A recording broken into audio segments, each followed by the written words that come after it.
அஸ்ஸலாமு அலைக்கும் வரஹ்மத்துல்லாஹ். எல்லாம் வல்ல அல்லாஹ் அன்பும் அவன் மேலான கிருபையும் நமக்கெல்லாம் சேரட்டுமாக. பிற அன்புக்குரிய அல்லாஹின் நல்லடியார்களே, உம்ரா செல்வதற்கான ஒரு அற்புதமான அமலை பார்க்க இருக்கின்றோம். இந்த அமல் மூலமாக இன்ஷா அல்லாஹ் வெகு சீக்கிரமாக அல்லாஹ் சுப்ஹானஹு வ தஆலா உம்ராவுக்கு அவளை அழைத்து விடுகின்றார். எந்த அளவுக்கு இந்த அவனுடைய முக்கியத்துவத்தை கூறுகின்றார் என்றால், இன்ஷா அல்லாஹ் அவருக்கு உம்ராவுக்கு செல்வதற்கான ஏற்பாடுகளை ஒரு வாரத்துக்குள் இன்ஷா அல்லாஹ் சுப்ஹானஹு வ தஆலா ஏற்படுத்துவான். அவளுக்கு உம்ரா செல்வதற்கான சூழ்நிலை ஏற்படும். ஆனால் நிம்மதி என்னவென்றால், முழுக்க நம்பிக்கையோடு நாம் அதை செய்ய வேண்டும். மிக மிக பரிசோதிக்கப்பட்ட அமல் இது. இதை செய்து பாருங்கள், உம்ராவுக்கான செல்வதற்கான வாய்ப்பை உடனே பெற்று விடுவீர்கள். 5 வக்து தொழுகை பிறகும் 5 வக்து ஃபர்னான தொழுகைக்கு பிறகு உடனே செய்யக்கூடிய அமல் இது. ஃபர்னான தொழுகையை தொழுகின்றீர்கள், தொழுகையை முடித்த உடனே இதை செய்து கொள்ளுங்கள். சலாம் கொடுத்தவுடனே லப்பைக் அல்லாஹும்ம லப்பைக் லப்பைக் லா ஷரீக லப்பைக் இன்னல் ஹம்த வன்னிஅமத லக வல் முல்க் லா ஷரீக லஹ். இந்த தல்பியா தாங்கள் 7 முறை ஓத வேண்டும். தல்பியாவை தாங்கள் 7 முறை ஓத வேண்டும். சலாம் கொடுத்தவுடனே இந்த அமலை செய்ய வேண்டும்.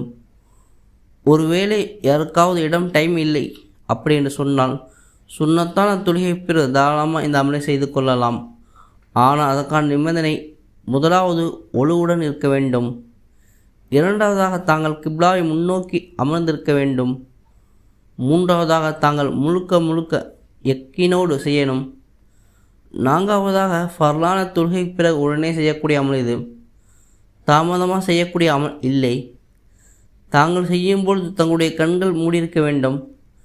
தாங்கள் கஃபாவை முன்பாக சஜ்தா செய்வதால் நினைத்து கொண்டு லப்பைக் அல்லாஹும்ம லப்பைக் லப்பைக் லா ஷரீக லப்பைக் இன்னல் ஹம்த வன்னிஅமத லக வல் முல்க் லா ஷரீக லஹ்.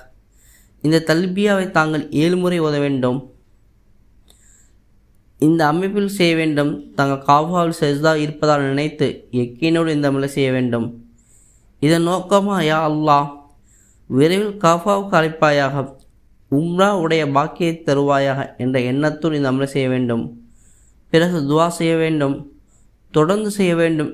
இன்ஷா அல்லாஹ் உம்ரா செல்வதற்கான வாய்ப்பை விரைவில் ஏற்படுத்துவான். செல்வம் இருப்பதால் எங்கேயும் செல்லலாம். ஆனால் மக்பூலான உம்ரா ஹஜ் செய்ய அல்லாஹ்வுடைய அழைப்பு தேவைப்படுகின்றது. அவனுடைய வீட்டுக்கு அழைப்பது. இந்த அமலை தொடர்ந்து செய்து வாருங்கள்.